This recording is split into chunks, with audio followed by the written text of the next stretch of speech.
محمد وعلى آله وصحبه أجمعين. First and foremost, I would like to thank the NUS Muslim and Society for this invitation and this opportunity for us getting together in this blessed day, blessed morning of Rajab, for a reason that has connection with the deen of Allah subhanahu wa ta'ala.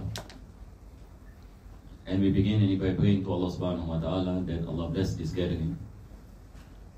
And may Allah make this gathering a reason where our sins are forgiven, our prayers are answered. And we pray that Allah always bless us with Iman and Taqwa, God consciousness.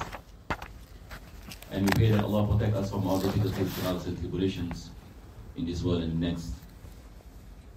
And we pray that Allah open for us doors of understanding and doors of guidance, and give us the ability to obey Him and to refrain from His prohibitions. May Allah subhanahu wa ta'ala ease in our affairs, in our daily endeavors, and may Allah bless us with husnul khatimah and get us to our Prophet sallallahu alaihi wasallam yawm al-qiyamah. Ameen ya rabbal alameen. It is an honor for me to be here, and it has been many years since I came into NUS, and I feel that students in the tertiary level have a lot of potential in da'wah. Many of those who help establish our weekend classes are students from NUS and NTU. They came up with a lot of ideas, and they help out in many things that are related to our classes in our weekend classes in Masjid Khalid. So it is a blessing from Allah subhanahu wa ta'ala that I'm able to come and given this opportunity for me to share. In a hope that Allah subhanahu wa ta'ala bless me with the tawfiq and the ability and the guidance, and that Allah also bless all of you inshallah ta'ala. And may Allah subhanahu wa ta'ala constantly bless us with His mercy and blessing. Ameen ya rabbal alameen. The topic that we are going to speak about, the human thoughts and temptations. Before we enter into speaking about this topic, there is a muqaddimah. There is an introduction. And this introduction is important before we enter into the subject that we are in. In the Quran, Allah subhanahu wa ta'ala, when He speaks about the creation of humans, He informs us about the situation before creating Nabi Adam alayhi salam. Nabi Adam alayhi salam, all of us, most of us are aware, he is the first human being that was created by Allah subhanahu wa ta'ala. But before Allah created Adam alayhi salam, Allah subhanahu wa ta'ala asked the angels a question. And this is mentioned in Surah Al-Baqarah, where Allah subhanahu wa ta'ala mentioned, وَإِذْ قَالَ رَبُّكَ لِلْمَلَائِكَةِ إِنِّي جَاعِلٌ فِي الْأَرْضِ خَلِيفَةً. And when Allah said that to the angels, that I am going to create a khalifa on the face of this earth. The meaning of khalifa in Arabic language comes from the word khalafa. Khalafa meaning to represent, a representative. And representative are always given the honor.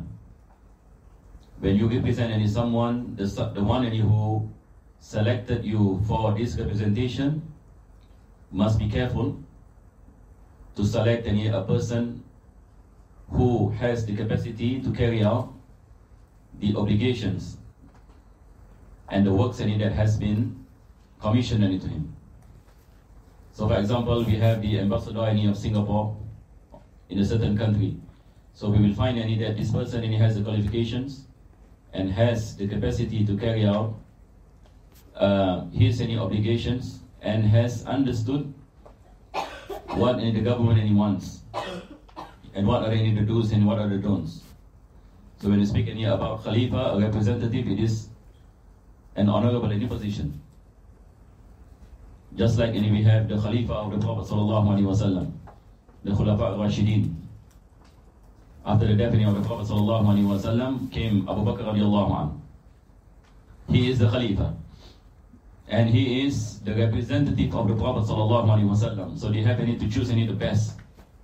Because to become any representative, a person then he has to have any the qualities of representing. So when Allah subhanahu wa ta'ala mentioned to the angels that I am going and to create a creation that is going and to be my representative, what did the angels say? The angels and he mentioned أَتَجْعَلُونَ فِيهَا مَنْ يُسِلُ فِيهَا وَيَسْبِكُ الدِّمَاء وَنَحْنُ نُسَبِّحُ بِحَمْدِكَ وَنُقَدِّسُ لَكَ. Oh Allah, are you going and to create any creation that is going and to cause a lot any of vices and spill a lot any blood? Allah subhanahu wa ta'ala mentioned, قَالَ إِنِّي أَعْلَمُ مَا لَا تَعْلَمُونَ. For verily I know what you do not know.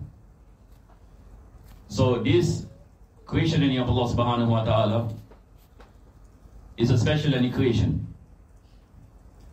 A creation that is going to be someone who represents Allah subhanahu wa ta'ala in fulfilling the commandments and refraining from the prohibitions. Then Allah subhanahu wa ta'ala created Nabi Adam alayhi salam.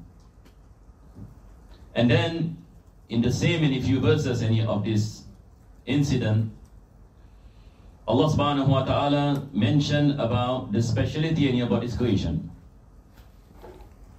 Why amongst the creation of Allah subhanahu wa ta'ala He chose any human beings? What is the answer? Anyone? Why any human beings? What is the speciality of human beings in comparison to the creations of Allah subhanahu wa ta'ala? Yes? Willpower? Yeah? Willpower? Willpower? That is part of it.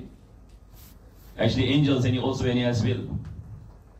Angels has will, the jinn also has will. But there is something else.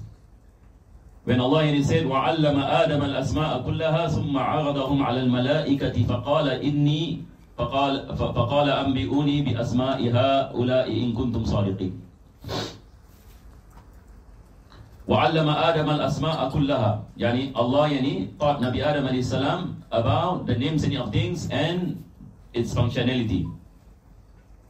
So Nabi Adam alayhi salam, when he begins to understand things, ثُمَّ عَرَضَهُمْ عَلَى الْمَلَائِكَةِ. Then Allah asked the angels, what are those things? The angels say, سُبْحَانَكَ لَا عِلْمَ لَنَا إِلَّا مَا عَلَّمْتَنَا إِنَّكَ أَنْتَ الْعَلِيمُ الْحَكِيمُ. Yani for verily we don't have knowledge in Allah, except whatever that you have taught us. And then Allah subhanahu wa ta'ala informed us how Nabi Adam alayhi salam taught them about any of those things. Here Allah is saying the speciality of human beings is the intellect, al-aql. And this is the thing that Allah subhanahu wa ta'ala honor human beings amongst the rest of the creations. That Allah bless any human beings with the intellect. And Allah subhanahu wa ta'ala bless any human beings with this nafs. That if human beings were to make effort in purifying it, then he will be elevated by Allah subhanahu wa ta'ala in high degrees. And this is the speciality that Allah gave human beings that Allah did not give any to other than any human beings. So the Quran mentioned that human beings is the best creations of Allah subhanahu wa ta'ala in comparison to other creations. In comparison to the angels even, in comparison to the jinn, in comparison to the animals, in the comparison to non-living things and living things, human beings is given this honor by Allah subhanahu wa ta'ala. That is why the Quran Allah says, وَلَقَدْ كَرَمْنَا بَنِي آدَمَ. For verily we have honored the children of Adam alayhi salam. وَالتِّينِ وَالزَّيْتُونِ وَطُورِ سِينٍ وَهَذَا الْبَلَدِ الْأَمِينِ لَقَدْ خَلَقْنَا الْإِنسَانَ بِأَحْسَنِ تَقْوِيمٍ. We have created any insan in the best of form. The best in your form is given to human beings. So it is important for us to understand our speciality. It is important for us to understand the nature of His honor that Allah has given us. It is important to understand about ourselves and how are we able to fulfill the commandments and how are we able to be honored by Allah subhanahu wa ta'ala in this life and the hereafter. So the Quran mentioned وَفِي أَنفُسِكُمْ أَفَلَا تُبْصِرُونَ. This is what I quoted here. This is the Quran. Allah subhanahu wa ta'ala mentioned وَفِي أَنفُسِكُمْ أَفَلَا تُبْصِرُونَ. do you not ponder any upon yourselves? Allah said. Islam taught us the importance of understanding ourselves. That the path to understanding our Creator first is to understand ourselves. That is why we have this famous saying, the saying that goes, with regard to the self. Yani man arafa nafsahu arafa rabbahu. This saying is ascribed to the Prophet ﷺ, although our scholars mentioned this is some sayings in the Tabi'in. But basically the content is correct. And this is the basis of the knowledge of Tasawwuf. The saying goes, Man arafa nafsahu arafa rabbahu. Man arafa nafsahu, yani those who understand himself, then he will understand his Creator. So Islam taught about the importance of understanding ourselves, about understanding the function, both physically and also spiritually. So this is the topic that we are going to speak of today. It focuses on our thoughts. One of the important element within the human body is that we humans, we are influenced by our thoughts. And this is the basis of us making any decisions in life. So once we understood that Allah subhanahu wa ta'ala gave specialities to our creation, and that Allah bless us in the intellect, and that Allah subhanahu wa ta'ala honor us amongst the rest of His creations. And Allah subhanahu wa ta'ala taught us the importance of understanding ourselves. And that understanding ourselves is a path to understanding Allah subhanahu wa ta'ala. So now, the question we ask, how are we able to understand ourselves? How are we able to understand our spiritual nature? Because then only we can take this path to attain the pleasure of Allah subhanahu wa ta'ala. Because at the end of the day, when we are asked what is the objective of our lives, what is the purpose of our lives, what is the answer? Yeah? Submit to Allah subhanahu wa ta'ala. So let me just run through with you the objectives and the purpose. Number one is Khilafah. And this is from the verse just now, the story of Nabi Adam alayhi salam. وَإِذْ قَالَ رَبُّكَ لِلْمَلَائِكَةِ إِنِّي جَاعِلٌ فِي الْأَرْضِ خَلِيفَةً. So the first purpose is to represent the deen of Allah subhanahu wa ta'ala, to become a Khalifa. Point number one.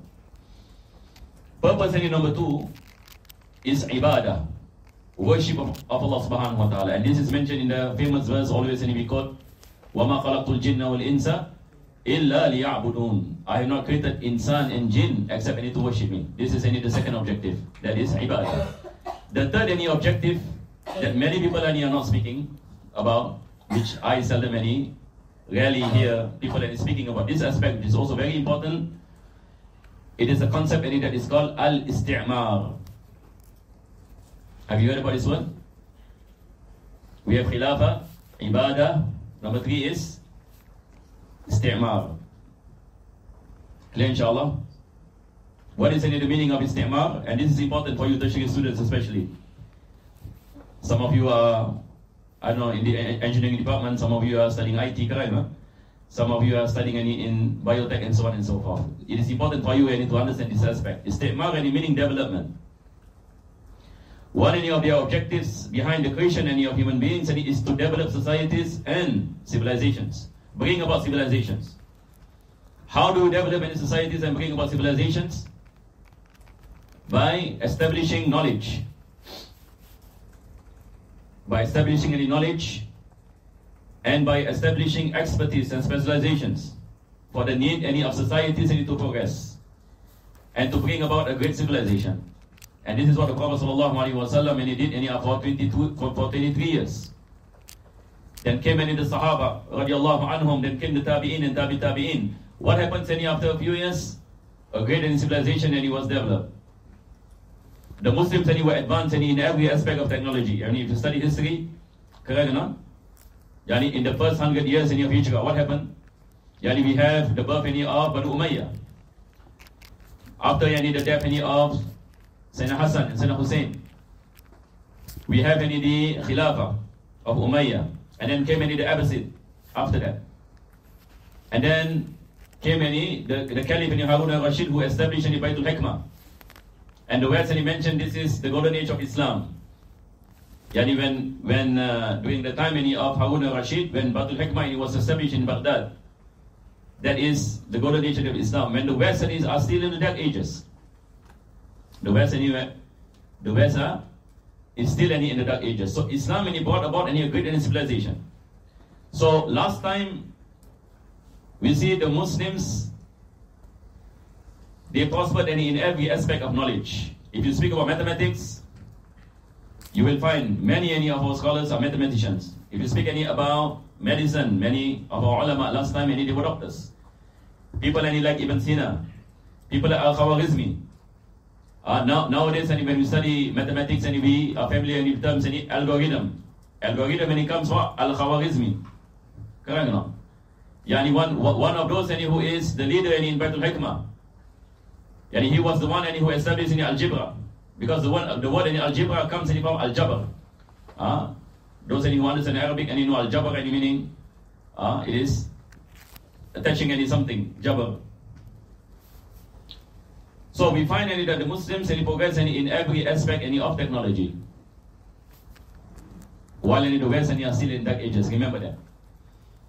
The West are still in dark ages. And if you study European history, if you look at the first 100 years of Hijriya, the West are still in dark ages. It was later. The universities in the West, they were established after the Crusades. When the Crusades happened, now they are able to see what the Muslims have achieved. When they go over into the Middle East and they found the Muslim established hospitals, the Muslim established all these universities and sciences and education. Then the West start to build their societies as how they saw in the Muslim lands. That is how they gave birth to the Renaissance and the Enlightenment. So all these things are important for us to understand. But we Muslims, what I'm trying to say is that the third objective behind the purpose why Allah subhanahu wa ta'ala created human beings is for development. So that is why in the past the ulama they understood this importance, that this is maqsood. This is from the maqasid. And dalil in the Quran, Allah subhanahu wa ta'ala mentioned, Wallahu khalaqakum wasta'marakum fiha. Wallahu khalaqakum wasta'marakum fiha. Allah created you and Allah commanded you to imara. Yani, Allah subhanahu wa ta'ala commanded you to develop. So that is why studying engineering is fardu kifaya. Studying medicine, fardu kifaya. Correct? Most of the sciences that you are studying and it has a connection with Islam, it is fardu kifaya. It is an obligation. Communal obligation. It is not what some people are saying it's just in the dunya. That doesn't give any benefit to you in akhirah. No, that is not the case. It has any regulation if our deen. The Prophet ﷺ emphasized the importance of establishing any knowledge. So these are the three things. Number one is Khilafah. Khilafah meaning to become the ambassador of Allah, yani the representative. To establish the religion of Allah on the face of this earth and in societies. Number two is Ibadah, to obey Him spiritually. Number three is Isti'mar, and in terms of our dealings, in terms of development of societies and civilization. Clear inshallah? So this is the objectives. Now when we go back to understanding any human thoughts. So before this, it's just a muqaddimah, just an introduction of so many important things that I would like to mention. So as you see in the screen that I mentioned here, so let me explain what all these things that he meant. You see, all these things that he comes from the hadith of the Prophet ﷺ, which is narrated by Imam Bukhari, hadith of Sayyidina Umar al-Khattab radiyallahu an.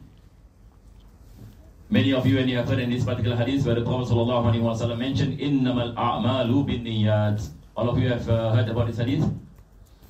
Innamal a'malu bin niyyat.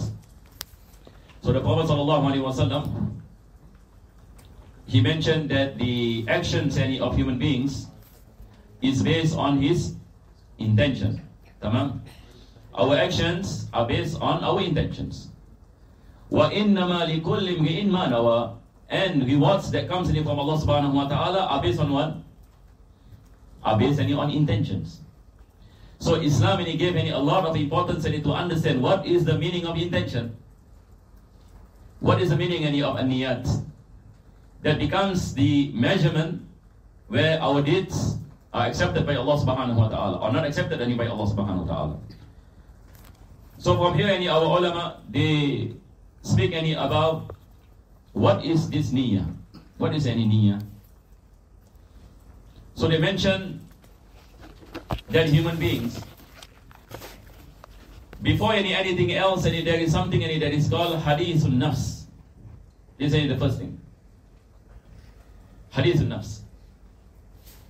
Hadithun nafs, it is the first thought that comes into your mind. Come on? Without you realizing. So for example, you go out of your house and you saw a flower. You saw a flower in the garden.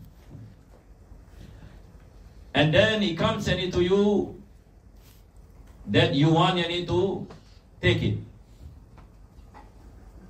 So first thing you observe that there is something. The second thing, you go deeper into that thought. You want to do something. You want to take the flower. So now there is a process. Number one, we call it in hadithun nafs. The thought that comes without you thinking. And then number two is idrak. Idrak meaning you stop for a while and you begin to ponder. Should I take or not take? What is this thing? And it's a flower. This is called idrak. So after hadithun nafs comes idrak. Number three, it is called an-nuzur. In Arabic it is called an-nuzur. An-nuzur meaning you make the intention to react to your thought. So going back into the example of the flower, the first thing you saw, there is a flower. The second thing, now you are thinking, what should I do now? Should I take or not take? Number three, an-nuzur. I want to do something. I want to take the flower. This is called an-nuzur. You want to put it into action. Number two, you are just thinking without putting into action. So number three is nuzur. Number four comes al-azm. Al-azm meaning you have this intention that you are confirmed that you are going to take the flower. You have the confirmation in your heart, this intention. And then while you are walking to take the flower, this is niyyah.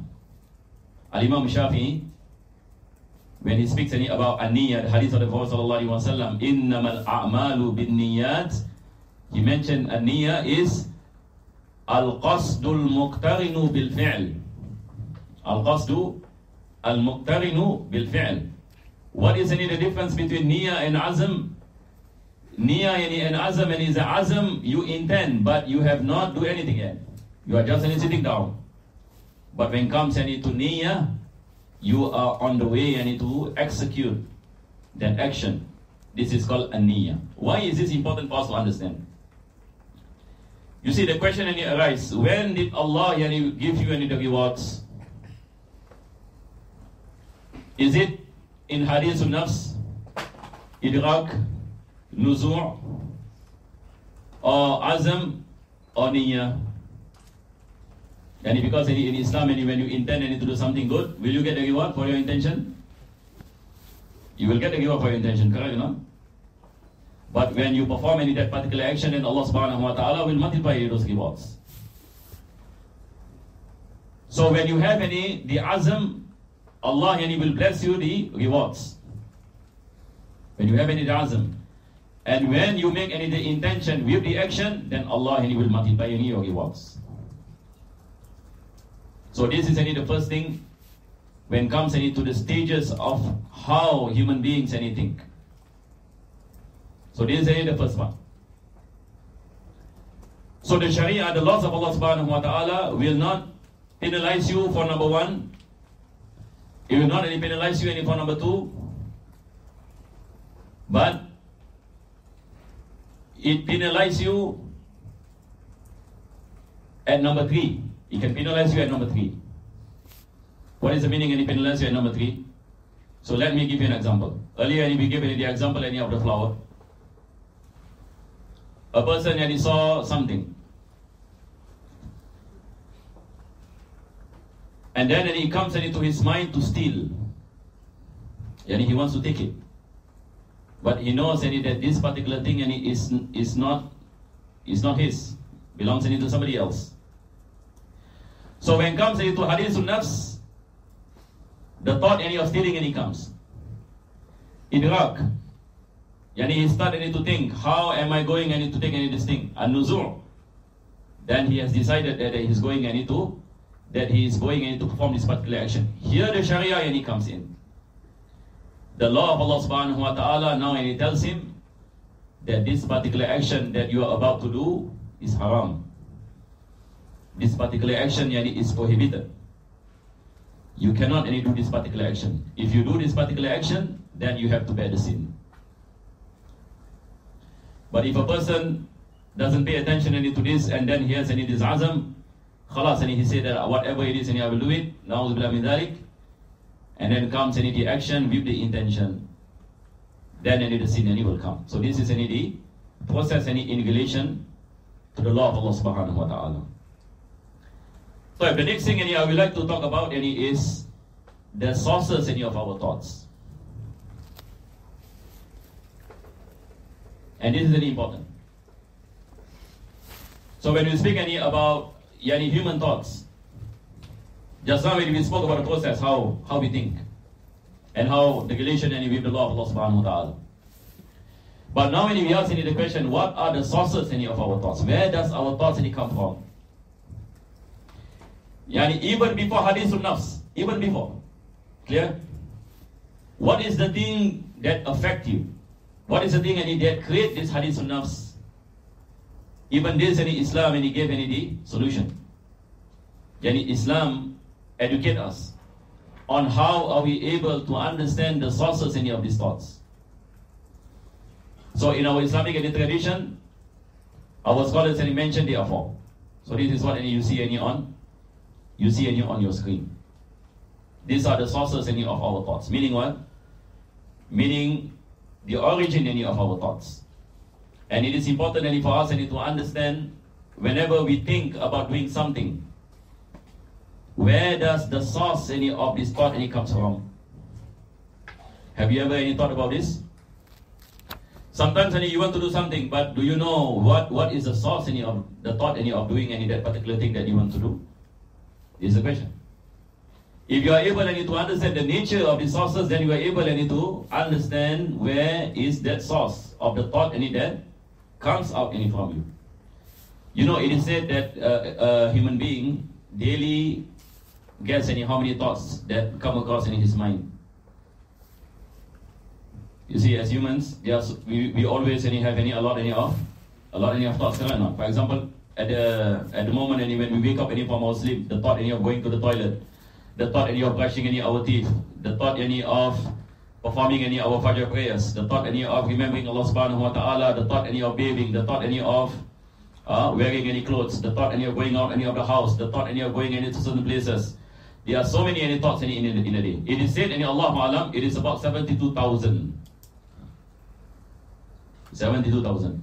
Maybe some of you can start counting. Like daily, how many thoughts that come across in your mind? See how many? Like even for now, now some of us are thinking, how am I going to go back? What am I going to take? Where am I going to take Grab? Or am I going to take the bus? And what I'm going to eat? I need to give my break time. And what are the questions I want to ask? Our mind is constantly thinking. Not understanding the sources of our thoughts might make us take the wrong decision and land us in sin. So it is important to understand. So basically, these are the 4. I need to take note any of the time, because if I speak too long, I might go overboard. Ala kulli hal, it is good that I be more specific on certain things. So now when we go back into these four things. Number one, what is called ilham. Ilham is an inspiration that comes directly from Allah subhanahu wa ta'ala. I will explain later the first part. Number two, we have what is called as lamma. This is the Islamic term. Lammatul malak. In Arabic, and we call it lammatul malak. And this is how whispers from the angels. So the angels can inspire certain servants of Allah subhanahu wa ta'ala in a way of whispers. And then we have from Satan. Don't forget, the devil also whispers to you. You see, the devil cannot force you to do sin. But the devil can influence your thoughts. This is the danger. The devil cannot force you. The devil cannot force you to steal. But the devil can whisper into your hearts about the virtues of stealing.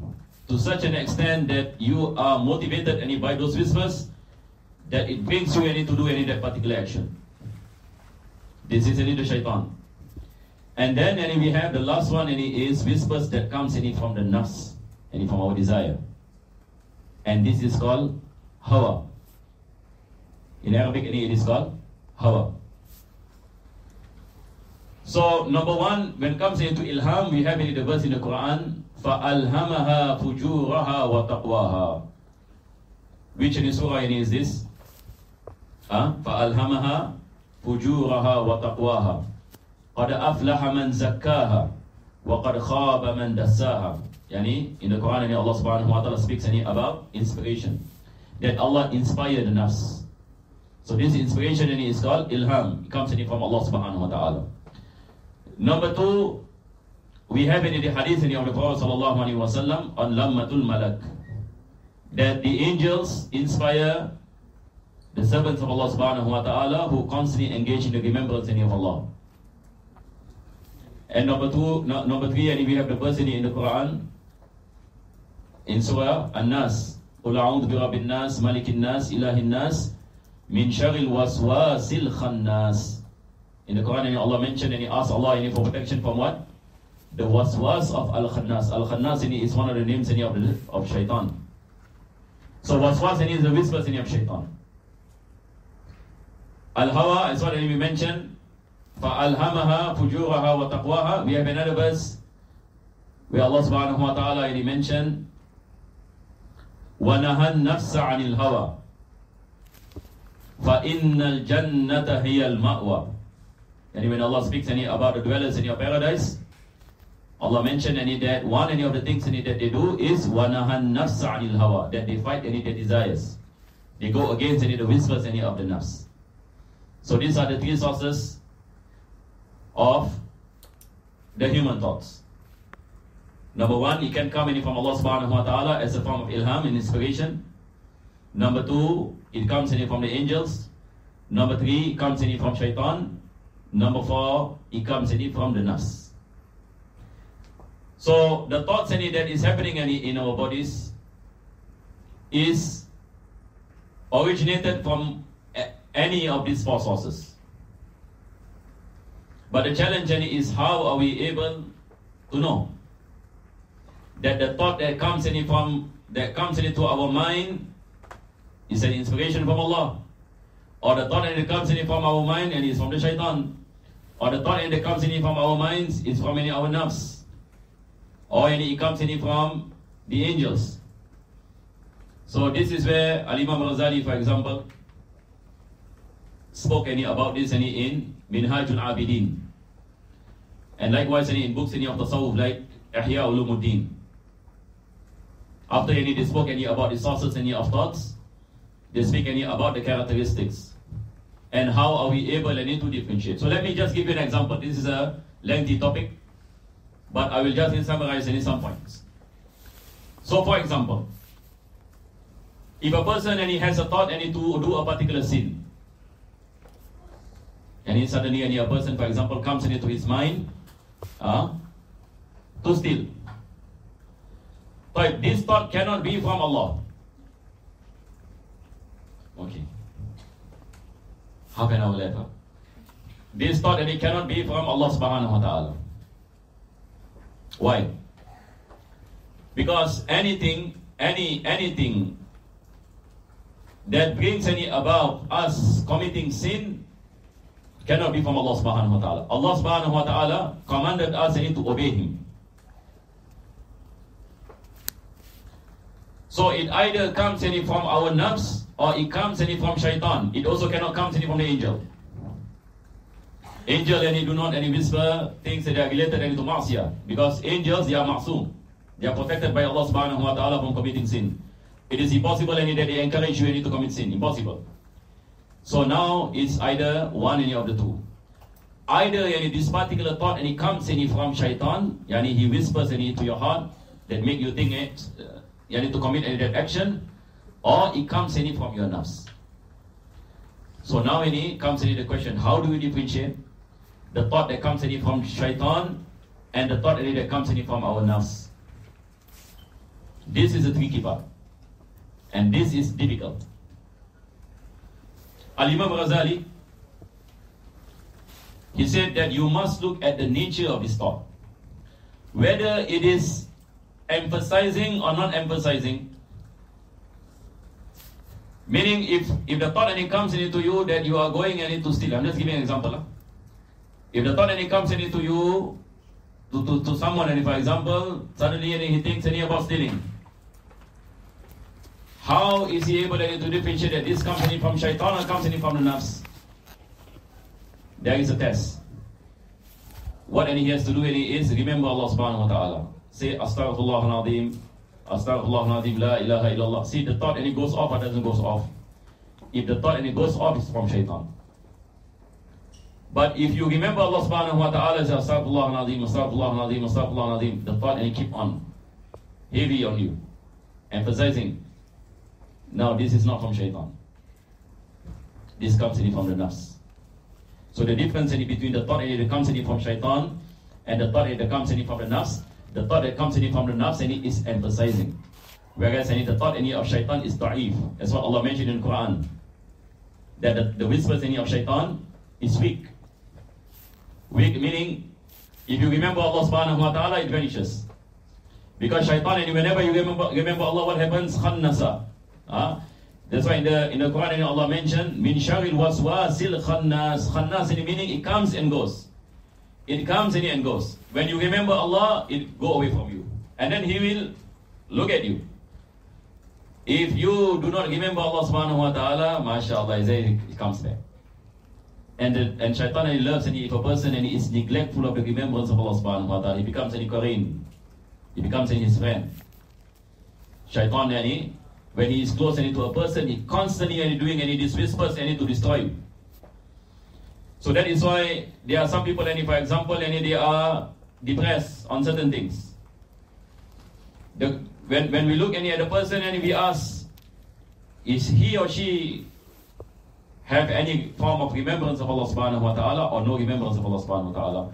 If a Muslim doesn't perform in prayers, no remembrance of Allah subhanahu wa ta'ala, doesn't seek knowledge, he is putting himself in a dangerous position. Why? Because you are vulnerable. Your enemy, your biggest enemy is shaitan and your nafs. This is where the Quran mentioned, correct? No? The Quran when speaks about the enemy of shaitan. Who is the enemy of human beings? Shaitan. Allah mentioned, Inna shaitana lakum aduun fattakhiduhu aduwa. For verily shaitan is your enemy. How are you able to protect from your enemy? You cannot fight him, because you don't even see him.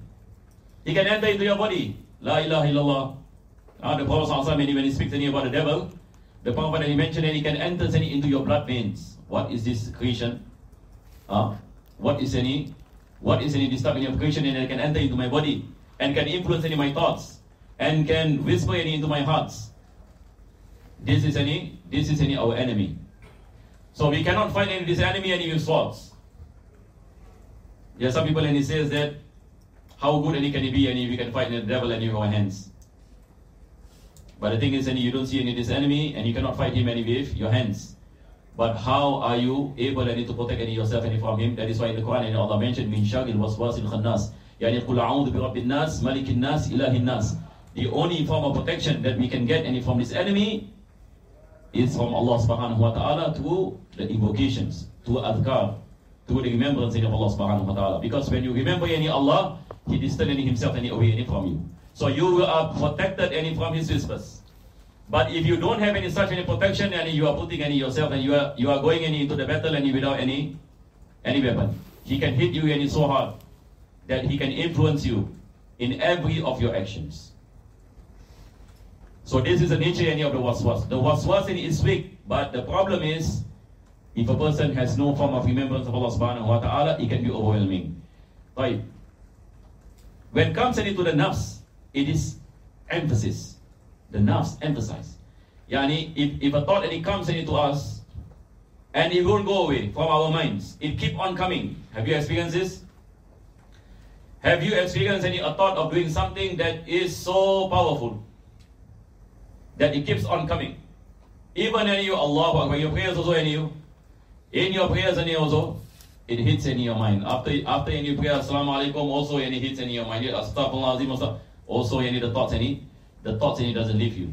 Now you know the source of this thought, and it comes from the nafs. The source of this thought, and it comes from the nafs. How do we know this? The Quran and it says this. And this is mentioned in Surah Yusuf. And this goes to the next slide. Next one. It's the same. Okay, I don't have time for this. Maybe if I have time, I'll go back to this slide. The next one. Okay. Before I speak about the 7 degrees of nafs. Just now I mentioned that the nature of the whispers of the nafs is that it is emphasizing, correct now? Yeah, and it keeps on coming, Even you remember Allah subhanahu wa ta'ala, it keeps on coming. You know this is from the nafs. And the verse in the Quran that speaks about this is in Surah Yusuf, when Nabi Yusuf alayhi salam, he said, وَمَا أُبَغِئُ نَفْسِي إِنَّ النَّفْسَ لَأَمَّارَةٌ بِالسُّوءِ. Yani Nabi Yusuf alayhi salam, he said that I do not see myself as totally innocent of my nafs. Why? Because inna nafsa la ammara. He said the nature of the nafs of a person is ammara. See, the word ammara, it is constantly commanding. Comes from the word amara. Constantly commanding. And this is the nature of the normal human being. Normal human beings, all amara. Yani meaning that the nature of this nafs is commanding us to do acts of sin. That we are inclined to do sin. That our nafs is ammara. And this is the first level. For human beings who does not take any spiritual exercise. Yani, for example, if a person has no form of spirituality, no performance in your prayers, no remembrance of Allah subhanahu wa ta'ala, normally the nafs is amara. Normally it's like that. So the inclination to do sin is very easy. It is much of committing any ma'asiyah. But when a person starts to repent to Allah subhanahu wa ta'ala, and he starts to perform his obligations, and refrain from the prohibitions, then he will come out into the second stage. The second stage is better. And this second stage is called lawama. Lawama comes from the word lama. Lama meaning to blame. So when a person comes into this particular stage, whenever he commits a sin, he will blame himself. Whenever he commits a sin, he will blame himself. Now this is lawama. Yani he tries his best not to commit sin. He tries his best to obey Allah subhanahu wa ta'ala, but sometimes he falls into sin, and when he fell into sin, he always blame himself. Now this is different from the first stage of amara. Amara, there is no blaming. A person is drowned into sin. A person is drowned into sin. But when it comes into lawama, a person acknowledge that this is a sin, that I have to repent to Allah subhanahu wa ta'ala, astaghfirullah. How can I be doing this? This is lawama. And then when a person and he move on and increase in his obedience to Allah subhanahu wa ta'ala and remembrance of Allah subhanahu wa ta'ala and following the sunnah of the Prophet sallallahu alaihi wasallam and repenting any from sin, refraining any from sin, then he goes up into the third stage. The third stage is called mulhama. Anyway, lawama is mentioned in Surah Al-Qiyamah. Allah subhanahu wa ta'ala mentioned وَلَا أُقْسِمُ بِالنَّفْسِ اللَّوَّامَةِ. Nafs lawama. And nafs that is constantly blaming itself. Number 3 is mulhama. And mulhama is mentioned in the Quran for alhamaha fujuraha wa taqwaha. Allah subhanahu wa ta'ala does ilham. So the person who has reached this third stage is giving inspiration from Allah subhanahu wa ta'ala. Later on, we see that particular verse I quoted an example of ilham. So this is the third stage. If a person goes on in his endeavor, in obeying Allah subhanahu wa ta'ala, refraining from the prohibitions, and trying his best in emulating the Prophet sallallahu alaihi wasallam outwardly and inwardly, and constantly in a state of remembrance of Allah subhanahu wa ta'ala, then he goes up into the stage 4. Stage 4 is mutma'innah. And this is mentioned in Surah Al-Fajr. Ya ayyatuhan nafsul mutma'innah. Irji'i ila rabbiki radiyatan mardiyah fadkhuli fi ibadi wadkhuli jannati. So mutma'innah, it is a tranquil nafs. What is the meaning of tranquil nafs? Meaning a person and he finds sweetness in ibadah. When he makes ibadah to Allah subhanahu wa ta'ala, ni'mah. He felt the sweetness of iman. He felt the sweetness of ibadah. But when he commits any sin, he felt something bad that happens to him. So nafsul mutma'inna, it is a tranquil soul, a tranquil nafs that is inclined into obedience of Allah subhanahu wa ta'ala and has constancy istiqamah. Istiqamah in the obedience of Allah subhanahu wa ta'ala. After mutma'inna, we have radiyah, the one who is pleased with Allah subhanahu wa ta'ala. So when a person reaches in the state of radiyah, he is constantly pleased by the ordainment of Allah subhanahu wa ta'ala, no matter what happens. Khalas. He is with Allah. If any bad happens to him, he remember Allah subhanahu wa ta'ala. Any good happens to him, he remember Allah subhanahu wa ta'ala. All the ordainment of Allah comes to him, he is at peace. And constantly in a state of happiness. In a state of happiness and pleasure. That is why when Allah subhanahu wa ta'ala speaks about the awliya, the saints of Allah subhanahu wa ta'ala, Allah mentioned, Ala inna awliya Allahi la khawfun alayhim wa lahum yahzanun alladhina amanu wa kanu yattaqun. The sins of Allah subhanahu wa ta'ala, la khawfun alayhim wa lahum yahzanun. They do not have any fear, nor they don't have any sadness. Why? Because of their conviction in Allah subhanahu wa ta'ala. They are convinced that everything happens by Allah. Whatever it is, whether it is something that is good or the otherwise. If it is something that is good, this is a test. This is a test for Allah subhanahu wa ta'ala for the ni'mah. Something that is bad, it is also a test from Allah subhanahu wa ta'ala. So a person is constantly living by Allah subhanahu wa ta'ala. And then the next stage will be mardiyah, that this particular person, when he continue in this endeavor, in the obedience of Allah subhanahu wa ta'ala, in the remembrance of Allah subhanahu wa ta'ala, refraining from sin, constantly engaging in the remembrance of Allah subhanahu wa ta'ala, having any pleasure with the ordainment of Allah subhanahu wa ta'ala, then he goes up into the next stage. That is mardiyah. Mardiyah meaning Allah is pleased with him. And when a person reaches this level, hardly he commit any sin. Hardly. Most of his actions and most of his thoughts are towards the obedience of Allah subhanahu wa ta'ala. And lastly, we have al-kamila, nasul kamila, and this is a stage that is below prophethood, below any nubuwah. Some scholars in the Tasawwuf mentioned this is the maqam of siddiqiyya. In the Quran, Allah subhanahu wa ta'ala mentioned, وَمَن يُطِعِ اللَّهَ وَالرَّسُولَ فَأُولَٰئِكَ مَعَ الَّذِينَ أَنْعَمَ اللَّهُ عَلَيْهِمْ مِنَ النَّبِيِّينَ وَالصِّدِّيقِينَ وَالشُّهَدَاءِ وَالصَّالِحِينَ. And those who obey Allah subhanahu wa ta'ala and His Messenger, for they will be gathered with the prophets and the Siddiqeen. The Siddiqeen, and this maqam is a maqam that is below any prophethood. This is the level of the Sahaba, the Khulafa al-Rashidin, like Sayyidina Abu Bakr radiallahu anhu, Sayyidina Umar al-Khattab. They have reached this pinnacle of taqwa.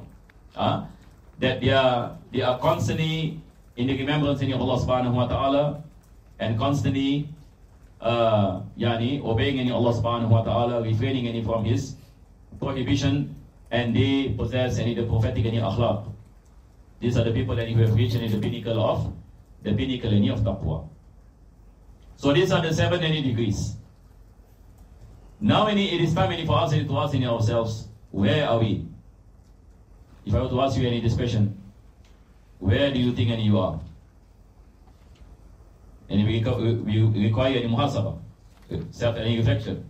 So now we know, number 1 is Ammara, number 2 Lawama, number 3 Mulhama, then Mutma'inna, Radiya Kamila. So when we reflect upon these meanings, where do we think we are?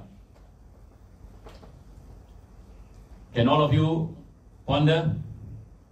When you look at these types of these degrees of nafs, can we say, for example, we are at number 3, mashallah. We are mulhama, alhamdulillah. Or we are mutmainna, or we are lawama, or we are amara. How do we know? How do we know? We have to do self-reflection. Look at our behaviors when it comes to obeying Allah subhanahu wa ta'ala. Are we a person who is constantly drowning in sin? Na'udzubillah. I think all of us, inshallah, doesn't fall into that category. If that is the case, that is amara, that is like ICU. Emergency. Like hospital, he has to enter into the emergency ward. You have to put yourself in the hospital. Because amara is like drowning in sin, khalas. There are no regret in committing sin. There are people out there, when they commit sin, they're happy. They are happy. Enjoy life, they say. Enjoy life by doing all these vices. This is a state of amara, and this is ICU. ICU meaning the special attention has to be given, and if you depend on Allah subhanahu wa ta'ala, he has to take some time to rectify, self-rectification. Or are we lawama? Lawama meaning, as what we mentioned, when we commit sin, always we have this regret. Why am I doing this? I should not be doing this, but I try my best, but still I fall into sin. Then we say you are lawama. Right or not? At least you have the intention. You have the intention to rectify yourself, but you always fall into sin. But at least you blame yourself. But if you are the first, meaning you no blame. Everything happy, khalas. But when it comes into lawama, at least you acknowledge that this is a sin, but I'm trying. This lawama. And then when it comes into mulhama, a person has consistency in amal. A person has inclination to obey Allah subhanahu wa ta'ala and to refrain from the prohibitions. So what I'm trying to say is, it is important to reflect upon ourselves. The saying just now I mentioned, Man arafa nafsahu, arafa rabbahu. Those who understand himself will understand Allah subhanahu wa ta'ala. If we don't understand the nature of our nafs and the sources of our thoughts, two things.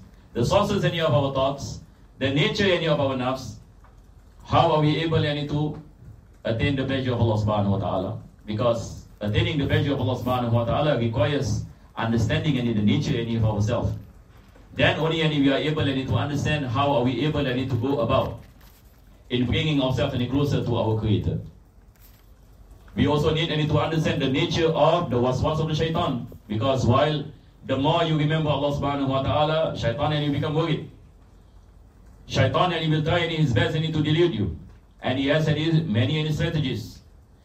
And likewise, the nature of our nafs. How are we able to rectify our nafs? This is another topic of lecture. How we need to rectify the nature of our nafs. So all these things has the antidote. When it comes into the waswas of shaitan, there is an antidote. When it comes into the waswas of the nafs, there is an antidote. When it comes into how are we able to climb these degrees, there is also explanations. And our task in life is how are we able to reach the pinnacle of taqwa. Today we ask the question, how am I able to reach number 7? You know, in studies always we aim high. Correct or not? I think all of you here in NUS, you already have this mentality that I must aim high. From young, and when you are taking PSLE, you always aim high for the higher schools. And then when you take any O levels also, you aim any high and to get any straight A's. Correct or not? Likewise in JC, likewise in NUS, and you have all these classmates who are competing each other for good grades. So this mentality is good. But it is good also that we convert it into the Islamic tradition. How am I able to be the best? How am I able to reach the pinnacle of taqwa? Because this is our objective in life. This is what we are here for. And the time that Allah is giving us in 60, 70 years, how are we able to use this time to attain these degrees, to attain this meaning? So this is a question that we have to ask ourselves. What is the path?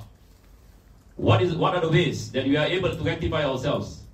That we are able to equip ourselves with the necessary tools that will make us attain success in this world and hereafter. So all these are important questions that we have to ask ourselves, because Islam, everything that we do has a relation to our religion. We have the aspect of khilafah, we have the aspect of ibadah, we have the aspect of isti'mal, and these three things. We pray that Allah subhanahu wa ta'ala bless all of us and with tawfiq. How many more minutes do I have? Can I check? 8 minutes. Okay, these 8 minutes,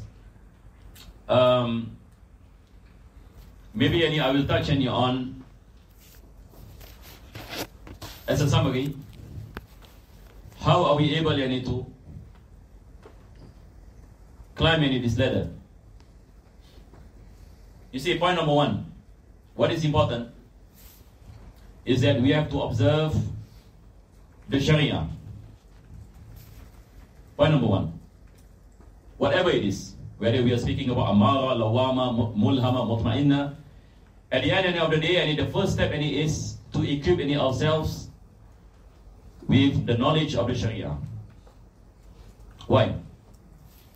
Because knowledge of the Sharia, it guides you what to do and what not to do. Because before anything else, you must possess the knowledge of the do's and don'ts. As a Muslim, as a believer, what are the do's and what are the don'ts? This is point number 1. How are you able to achieve this? By learning the knowledge of fiqh, for example. And before that, we have the knowledge of aqidah, to understand the tenets of fiqh, which is the most important. After that, we have this knowledge in your fiqh. How do we know about ibadah, about our obligations as a student, as a son, as a father, as a husband, as a wife, as a daughter?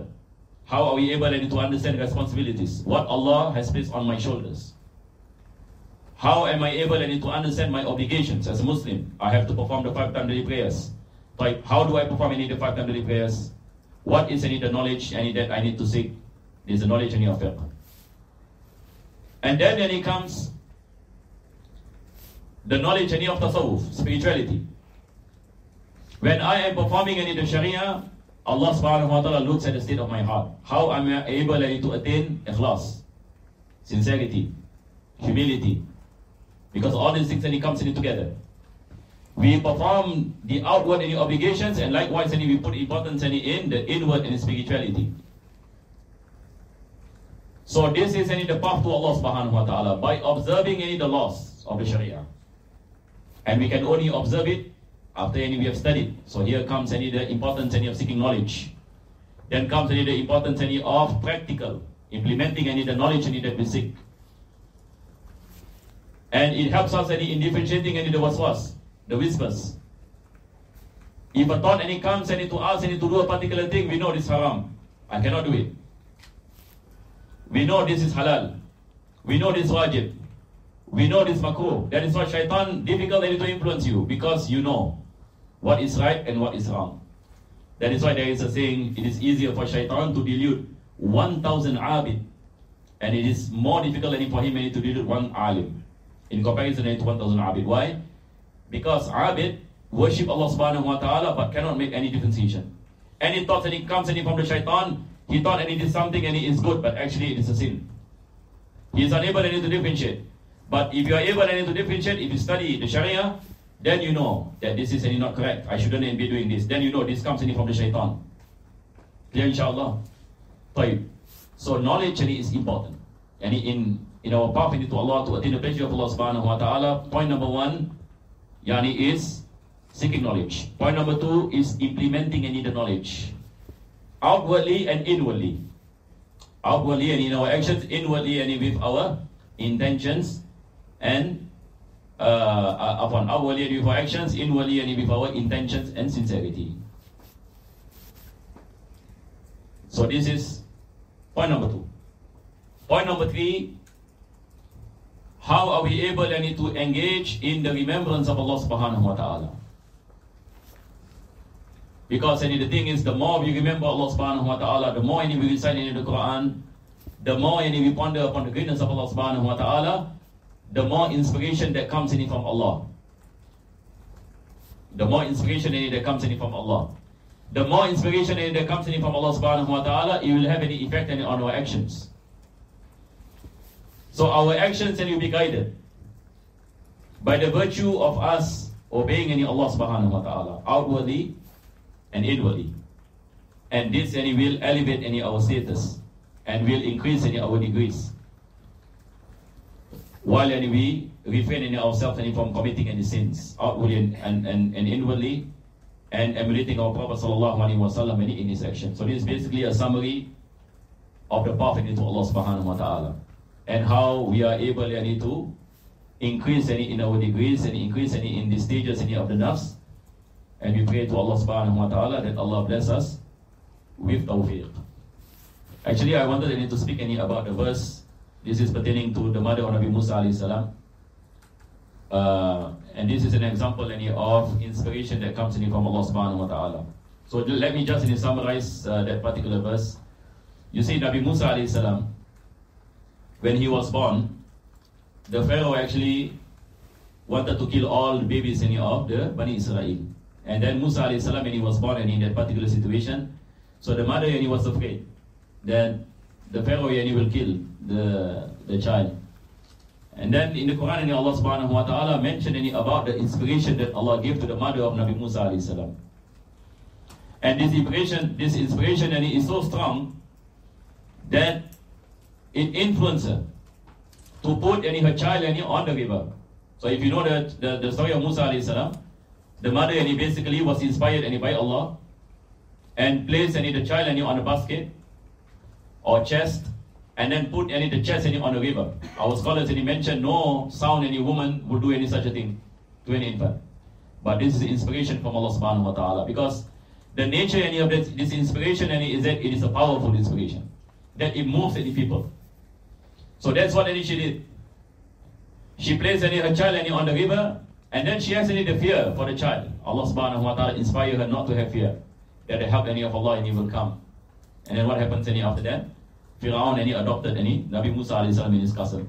The child that he's going to kill turned out to be the child that is adopted in the palace. And then lastly, he becomes the reason for his downfall and his destruction.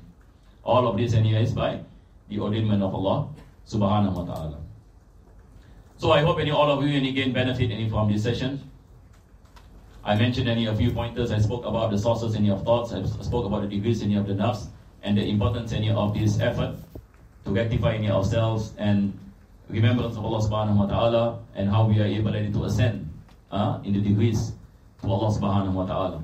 So lastly, we pray again and again that Allah subhanahu wa ta'ala bless us with the guidance and the understanding, and give us the ability to practice His deen, to emulate the Prophet sallallahu alaihi wasallam.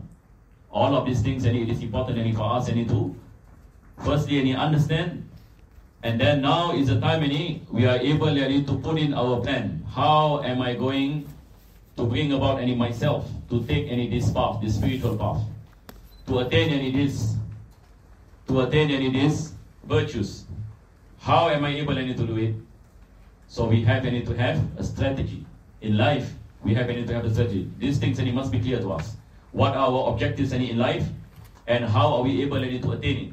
And what are the barriers and hurdles, and how are we able to overcome those barriers? So all of you, alhamdulillah, you are still young, and you have a long way to go. It is important that now is the time that you set in this path. You see, in any project, there is always a strategy, correct or not? There is always an objective, and how to go about getting it. The purpose of our life is the most important. How can we not have any strategy when it comes into our lives? How are we not able to understand this importance of penning down or understanding what are the steps that need to be taken in this life that Allah subhanahu wa ta'ala is testing us, which is temporal? How are we able to attain all these objectives? All these things that must be answered. That we must have these answers, and we must have these strategies on how to go about, so that inshallah our each and every day of our life has meaning. Otherwise, we wake up every day thinking what are we going to do today? What is my purpose in life, and so on and so forth. There are so many people outside have this dilemma. But as a Muslim, you shouldn't have, because the Quran already inform you and explain to you. We pray that Allah subhanahu wa ta'ala is our affairs in dunya and akhirah. Ameen. Ya Rabbal Alameen. And inshallah, I want to say something, but maybe, I do not know, maybe after the Q&A. My teachers taught me something that will ease something that will have an effect on the nafs. So it is having this invocation, this daily invocation of La ilaha illallah. So later on, inshallah, I will recite La ilaha illallah.